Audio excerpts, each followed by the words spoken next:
Chapter 1. My fiancé still loves his ex-wife, who he divorced years ago, but that hasn't stopped him from pursuing me. He thinks I'm clueless, but I know everything. Last month, he claimed to be on a business trip for a week, but he actually took his ever-childish ex-wife to Shanghai Disneyland. When he returned, he acted as if nothing had happened, discussing marriage plans with me as if all was normal. Little does he know, ever since I found out about his ongoing attachment to his ex-wife Sophia, I've been planning not to go through with the wedding. I met Leo through a matchmaking arrangement set up by Sandra, a friend of my parents. She told them that Leo was a divorced, childless high-level executive, a real white-collar professional. My parents were thrilled by this prospect and had the matchmaker bring him over immediately. Despite his divorce, Leo's refined demeanor and gentlemanly manners won them over instantly.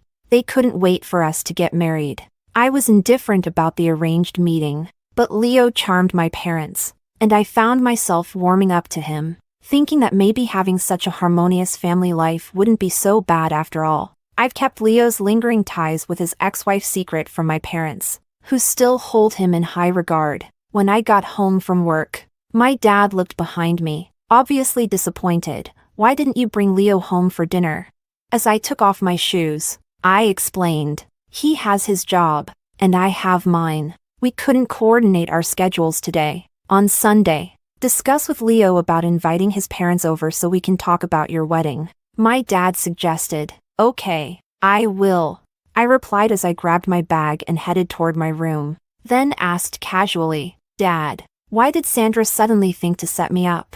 He answered, "I mentioned to her that you were a high-level executive at Boat, and she knew someone's son who would be perfect for you. Marcia, Leo is a good man. Don't be too picky," my mom said as she came out of the kitchen with 2 dishes. "At your age, and with your workaholic tendencies, how else are you going to get married if not through matchmaking?"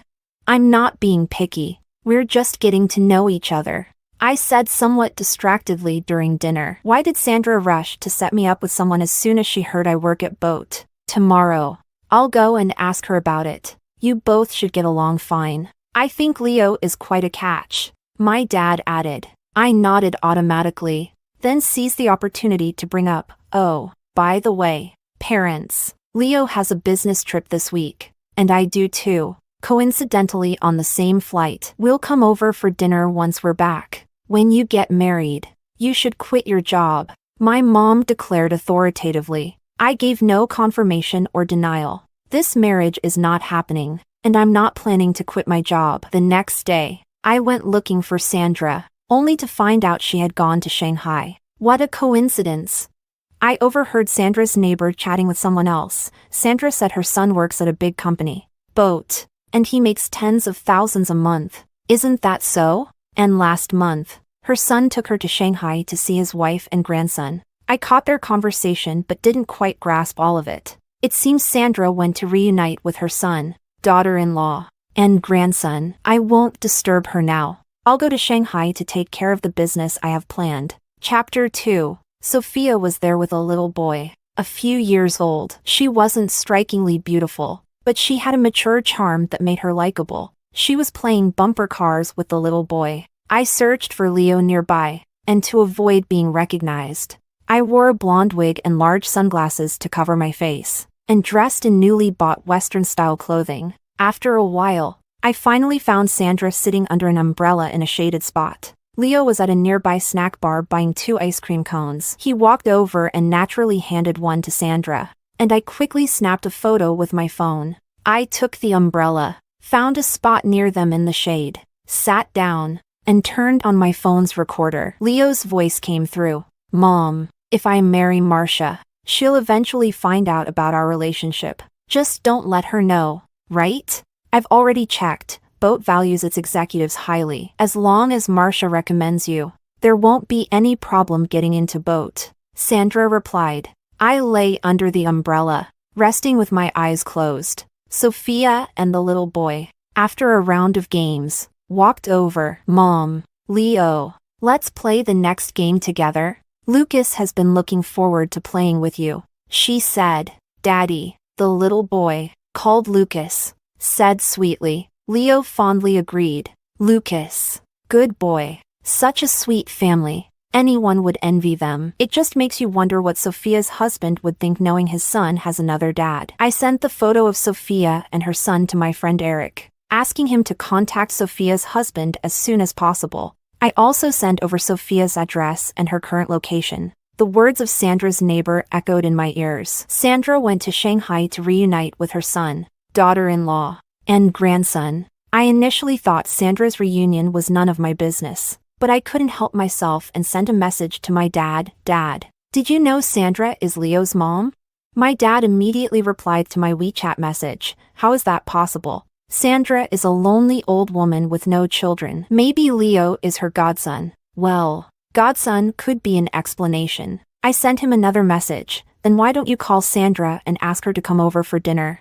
Thinking I wanted to thank Sandra for introducing me to someone, my dad agreed without hesitation. Sandra's phone rang, and she answered cheerfully, Nestor, I'm out of town right now. I joined a seniors tour group, and I'll be away for a week. You said Marcia invited me over for dinner? Okay. I'll come by after my trip. Sandra and Leo schemed together to deceive me. If they succeeded, that would be my fault for being gullible, but they should never have deceived my parents. My parents have loved each other their entire lives. And they only had one child because they followed the government's one-child policy. Their biggest wish now is to see me get married. Maybe after hanging up, Sandra casually said, Marcia's family is so naive. They'll never find out about our relationship. And you don't even look like me. I thought about it and then sent the information about Sandra and Leo to my friend Eric, asking him to investigate their relationship. Eric suggested that I get strands of their hair, and he would take care of the rest. Chapter 3.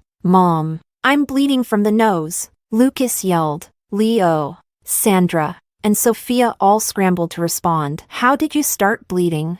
Quick. Wipe it off. Let's go to the hospital. I noticed they discarded a bloodied tissue on the ground, and for the first time in my life, I was thankful for someone's lack of manners. The three adults hurriedly took Lucas away, and I grabbed a plastic bag to pick up the tissue. I followed them from a distance, watching as they got into a taxi. I hailed one myself and immediately called Eric. Can you locate Sophia's husband? He replied regretfully. He's out of town, even with the location. He can't get here. Why are you suddenly so keen on catching someone else's affair? I could hear his curiosity, and somewhat helplessly replied, It's also for myself. Someone introduced this woman's ex-husband to me. My parents really like him and are pushing us to get married. This man meets up with his ex-wife and son in Shanghai for a week every month during his business trips. Damn. Wait. I can make the current cuckold rush home, Eric said before hanging up quickly. In the taxi, I changed into a different colored wig but didn't change my clothes. I continued following the trio to the hospital. The pediatric department was crowded, and Lucas continued to bleed, discarding several bloodied tissues. I captured a photo of Sandra, Leo, and Sophia bustling around Lucas and sent it to my friend. I'm heading home. In a few days, I'll send you their hair and the kids' blood sample. Watching any further would only upset me, so I continued with my business trip. When I got back, my dad pulled me aside on the balcony. You said Leo is Sandra's son. You have proof, right? Didn't you distrust me before? Why suddenly ask about this? I looked at my dad in surprise, noticing how much more haggard he appeared than just a few days ago, with deep dark circles that spoke of his recent stress. Dad rubbed his forehead and said, We've known Sandra for so many years, and she never mentioned setting you up with someone. Suddenly, after finding out where you work, she introduces someone with such good credentials. Although your mother and I hope you'll marry soon, we don't want to push you into something bad. I reassured him. Don't worry. I have the ability to discern. If I think it's appropriate, I'll continue with him. If not, you shouldn't have high expectations. That's true. How could someone perfect just appear out of nowhere without any effort? My dad said, sounding even more disheartened. Leo really seems quite good. Is Leo just seemingly good? His public demeanor is practically perfect. If my best friend hadn't accidentally witnessed that harmonious and happy family scene at Disney, I wouldn't have known that Leo still loves his ex-wife Sophia and is only interested in my status. Just relax, Mom and Dad. It'll be the same as before. If it's not suitable, I'll be the one to suggest breaking up, I said, thinking that I must present irrefutable evidence to Leo to prevent him from pestering me. My mom looked at me with eyes full of guilt. That's right. Just watch a little longer. Maybe he's not so bad, right? Mom hadn't given up on Leo yet, practically already viewing him as her son-in-law. I merely smiled lightly. Non-committal. Chapter 4. I immediately picked up my phone and arranged a 1-month European tour for my parents, planning to send them off once Sandra came over for dinner. I hadn't let slip a single word in advance. Blind dating is such an unreliable affair. It's essentially forcing two strangers together and hoping sparks fly. True to her word, Sandra arrived on time. I offered her a necklace to try on while helping her put it on. I managed to pluck a couple of hairs with the roots. Oh dear. This necklace doesn't seem to fit. I can't get it to clasp. I'll switch it out next time. Sandra's greedy gaze subtly swept over the necklace in my hand, expressing a veiled regret. I appreciate the thought, dear. No need to go to any expense. I wasn't planning on spending anything. I just muttered something non-committal and returned to my room. I carefully wrapped the 2 hairs and placed them with the blood-stained tissue. Now, I just needed Leo's hair, Aunt Sandra. Next time you join a travel group, take my parents with you. They're so bored at home, and since you're all old friends, it'll be more fun, and you can look after each other. How forgetful of me. How did I not think of that? Sandra pretended as if the idea had just occurred to her. Nestor, next time the 3 of us should join a group. It's better to have acquaintances to talk to. Otherwise, being with strangers is just uncomfortable. I'm not very keen on going out. My dad declined. He liked fishing and could spend a whole day at it. Sandra then said to my mom, once Marcia gets married, you two can relax. That's for sure. My mom agreed easily. This child is all about work. I've been looking forward to her getting married. Look at people her age. Their kids are already fetching soy sauce. Wasn't Leo's son, born post-divorce, already in kindergarten and literally able to fetch soy sauce? Young people have their pursuits. Leo is a workaholic. His ex-wife just divorced him. Marcia is a workaholic too. They must have a lot in common. Sandra redirected the conversation back to Leo after a few sentences. If Leo was such a workaholic, where did he find the time to pursue me, or the time to meet his ex-wife and son every month? My parents were not keen to bring up Leo, but my dad asked her directly, Sandra, what about you? Why don't you find a companion? If you had a few kids when you were younger, you wouldn't be alone now in your old age.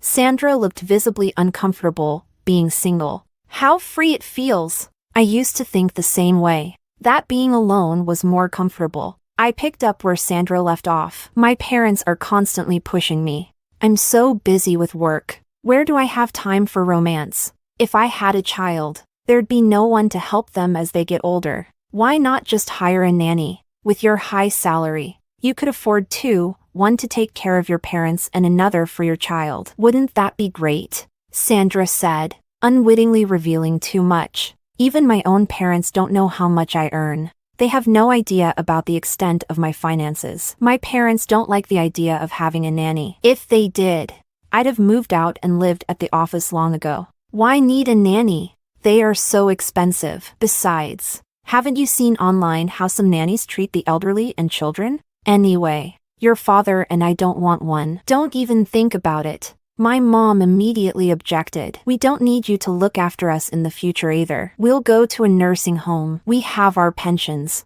We don't need your support. Chapter 5. Sandra was persistently trying to convince my parents to accept the idea of hiring a nanny. Just then, my phone rang. It was Leo. I answered casually. You're back from your business trip? Want to take me to a movie? Sure. He's practically delivering hair samples to me. Perfect. After telling them I was going out to watch a movie with Leo, Sandra quickly made her excuses. I've been here half the day already. I should get going. She left cheerfully. As soon as she was out the door, my mom's face fell. You decide how to spend your salary. We never meddled, but she sure had plans for it. I hugged her and playfully said, Mom, unless I willingly give out money, who can take it from me? You little miser. My mom sighed. I just hope Sandra's involvement with us isn't with ulterior motives. I hope not too. But it's too late, I'm going to the movies with Leo. You guys should rest early. I'll head back to my apartment tonight. Getting Leo's hair was easy as he always falls asleep during movies. Without fail, especially since he just spent a week with his ex-wife and son and had just gotten off a plane. Every time he lands, he asks me out to a movie. I'm tired of it, but he seems to enjoy it, successfully securing a sample of Leo's hair. I left the cinema without looking back. Eric was waiting for me. It wasn't easy getting access to the lab. Let's get this done tonight. I handed him the blood-stained tissue, the child's blood, and then Leo's and Sandra's hair samples. This is Leo's, and this one is from who I suspect is his biological mother. Man, you went on a matchmaking date and ended up doing undercover work? Eric took the samples, starting the tests while saying, I got Sophia's husband to cut his trip short and come home. He saw the pictures of Leo and Sophia together. What's your next move? Next month, I will confront them with him. Of course, what else would I do with people like that? I remembered the kid's continuous nosebleeds. Non-stop nosebleeds must indicate some illness, right? Probably, but it would need tests to confirm. Using this blood sample, Eric placed the tissue in a colorless solution. Many conditions can cause nosebleeds. Next month, I'll go to Shanghai with you. Eric stared at the test tube, not looking up. It's a whole family against you. I don't want you to be at a disadvantage. Eric and I grew up together, and we knew each other very well. I agreed. It's my first time dealing with this kind of situation, and I'm a bit nervous. Mainly, I worry they might harass my parents or impact my job. That's why I arranged a month-long trip to Europe for my parents. Actually, you should let your parents know what kind of person Leo is, so they won't set you up with another guy like him. Eric suggested as he drew a droplet from the solution with a pipette and placed it under the microscope. The owner of this blood sample has a disease. It appears to be genetic, meaning one of his parents, either the father or the mother, must be a dominant or recessive carrier. Chapter 6. I don't understand medicine, so Eric's explanation left me confused. He then handed me 2 paternity test reports. The 2 hair samples confirm a genetic relationship of 99.9%, but the blood sample shows no blood relation to Leo. Zing! Leo tirelessly spent a week each month with the child, yet he had no actual relation to him. I realized something. This child might not even belong to Sophia's current husband. Eric glanced at me disdainfully. Don't worry about the rich. I've already contacted him. He's taken the child for a paternity test even quicker than you could. We'll head over a day early next month. After all this help, I guess I'm entitled to crash at your place, right?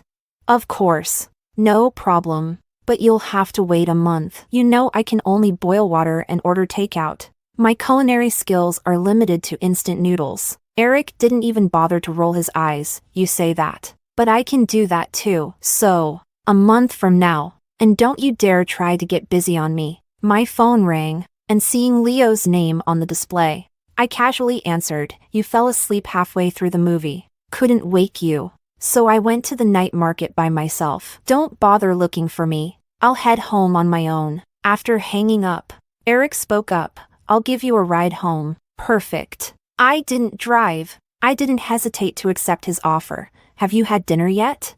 I ordered takeout. Eric then handed me another lab report. I conducted another test. Based on my analysis, one of the child's parents must also have the same condition. Well, you needn't worry about it. The kid has his own parents. I waved my phone at Eric. Let's head to my apartment. My parents are probably asleep by now. Eric quickly packed up the lab equipment and locked up the lab. He retrieved the car keys from my bag. After all this, your parents won't set you up on blind dates so casually anymore, will they?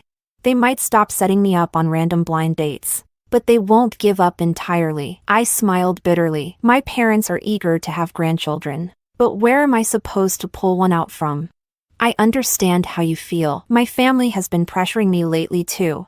Otherwise, I wouldn't be hiding out in the lab. Eric looked distressed. What's so great about blind dates anyway? Look at what you ended up with. I thought for a moment and said to Eric, I don't know Leo well enough to judge him, but there's one thing I'm sure of. He wants to marry me to leverage his way into Boat. With my position in the company, they'd consider my spouse's placement. I own 5% of Boat's original shares. There's no way Boat would agree to let me resign. Eric muttered under his breath. Why do you have less original shares than I do? I have 8%. It's just a small difference. Oh, and make sure to watch your money, Mr. Straightforward Scientist, so you don't get scammed. I patted his head. Let's keep the fact that we hold original shares to ourselves. If people find out, you can kiss your quiet lab life goodbye. Eric didn't respond to that but said instead, Leo's eager to switch jobs. I want to investigate whether there's something shady at his previous company.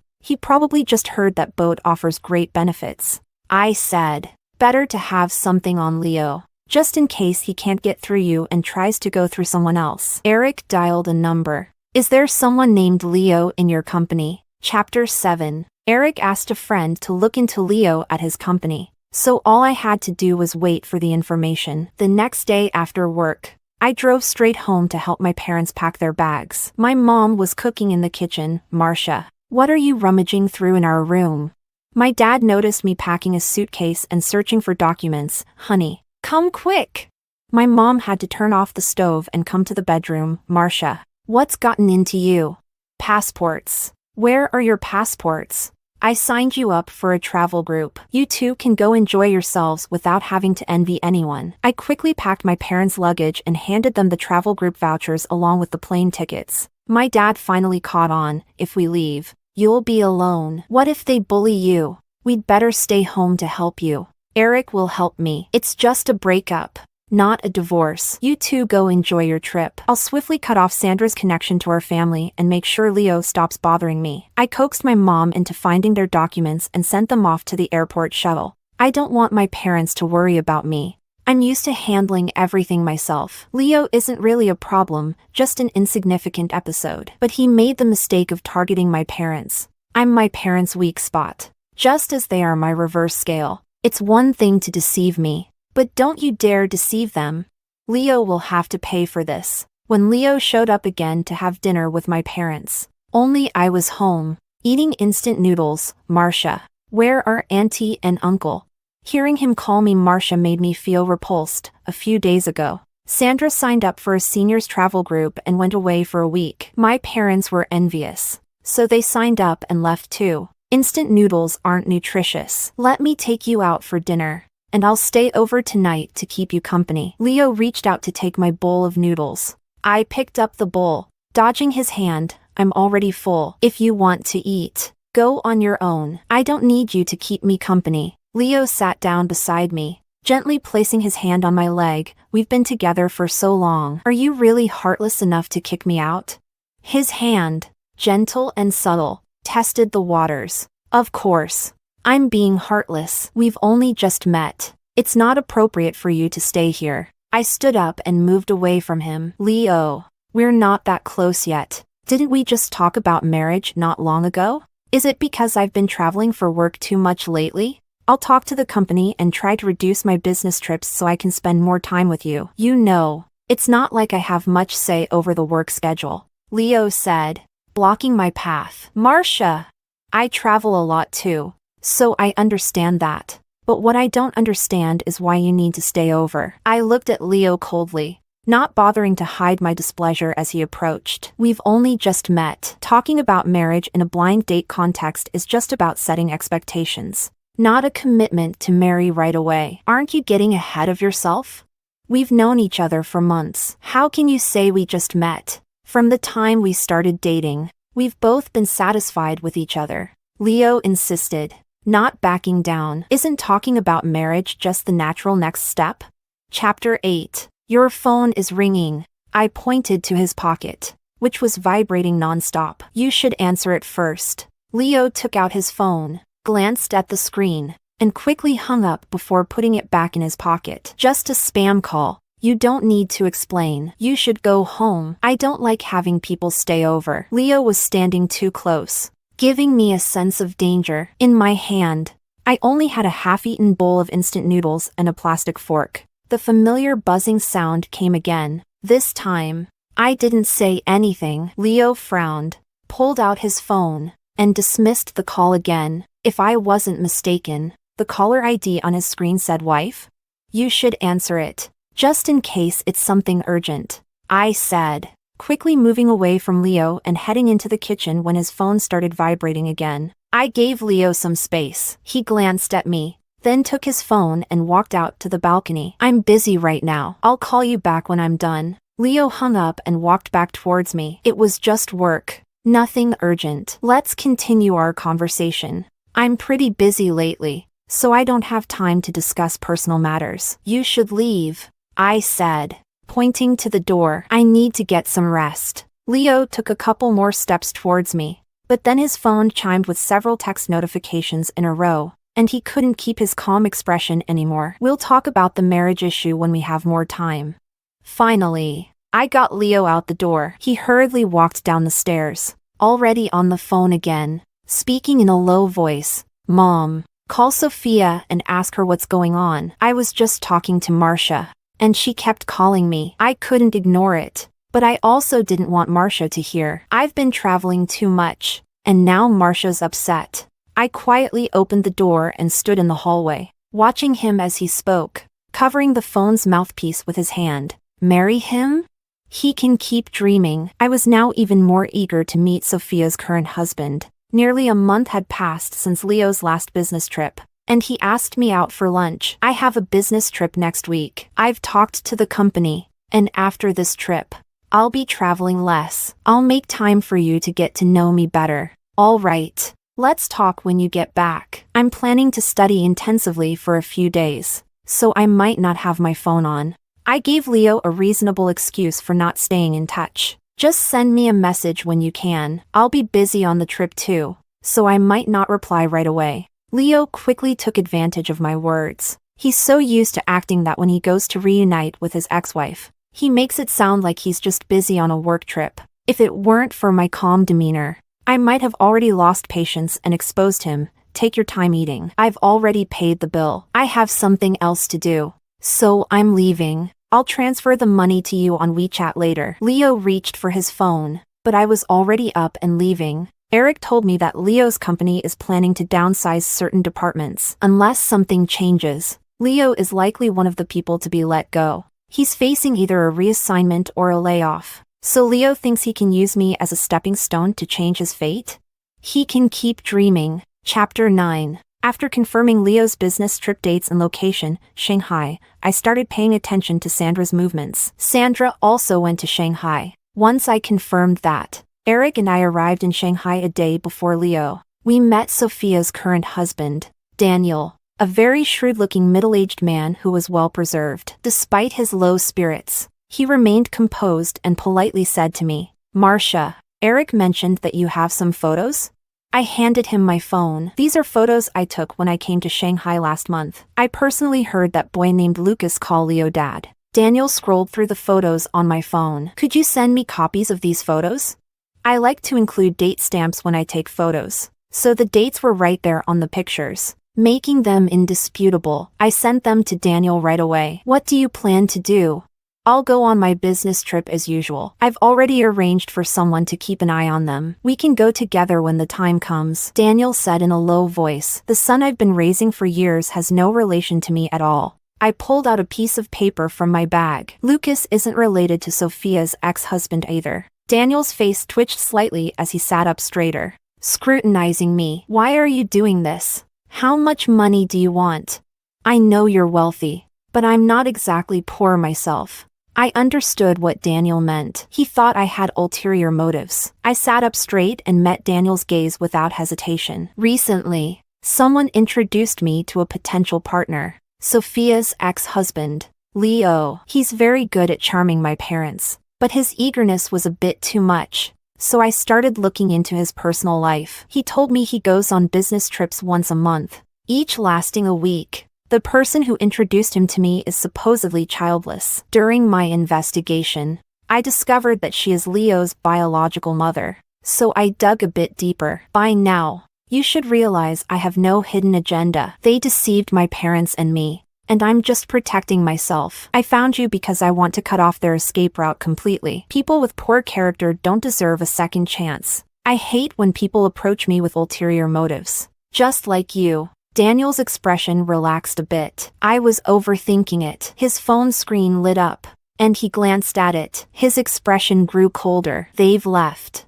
I patted Eric, who was dozing off beside me. It's time for us to go. Eric yawned. They really are masters of time management. Didn't waste a second. Let's see how this true love couple reacts when they face the present spouse. I sneered. I wonder where Leo gets the nerve to talk to me about marriage. Leo, with his family of 4, bought tickets and entered Disneyland. Sandra, holding Lucas, couldn't contain her joy. My sweet grandson, you haven't seen Grandma for a month. Did you miss Grandma?